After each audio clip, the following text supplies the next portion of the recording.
Magandang araw mga bata, ang ating pag-aaralan ngayong araw ay ang karapatan at tungkulin ng bawat bata.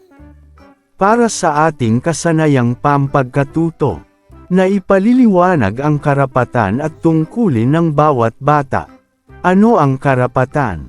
Ang karapatan ay isang bagay na dapat taglayin ng bawat mamamayan. Bilang mga individual, natural sa atin na gawin ito. Ang layunin nito ay panatilihing ligtas ang ating sarili at ang ating reputasyon.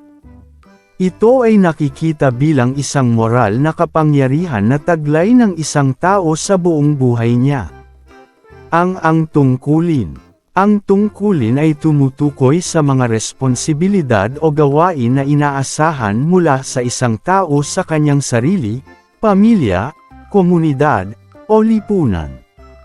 Ito ay nagbibigay daan sa pagpapakita ng pagkakaugma at pagtutulong-tulong sa pagpapatakbo ng isang maayos na sistema. Ngayon ay dumako na tayo sa mga karapatan ng bawat bata. 1. Maisilang at magkaroon ng pangalan at nasyonalidad. 2. Magkaroon ng tahanan at pamilyang mag-aaruga. 3. Manirahan sa payapa at tahimik na lugar. 4. Magkaroon ng sapat na pagkain, malusog at aktibong pangangatawan. 5. Mabigyan ng sapat na edukasyon. 6. Mapaunlad ang sariling kakayahan.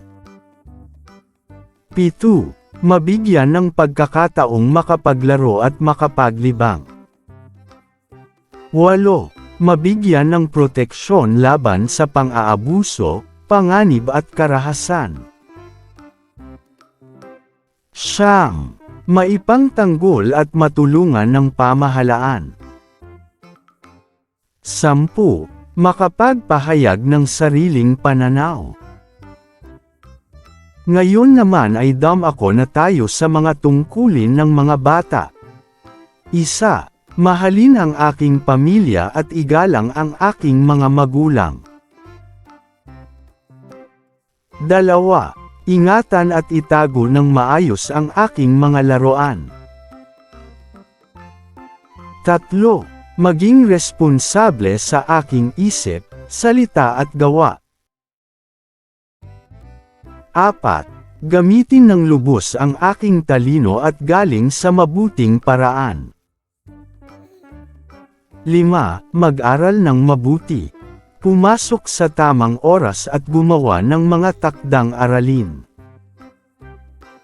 6. Makilahok sa pagpapaunlad at pagpapanatili ng kapayapaan at kaayusan sa ating komunidad. 7. Sumunod sa mga alituntunin at patakaran.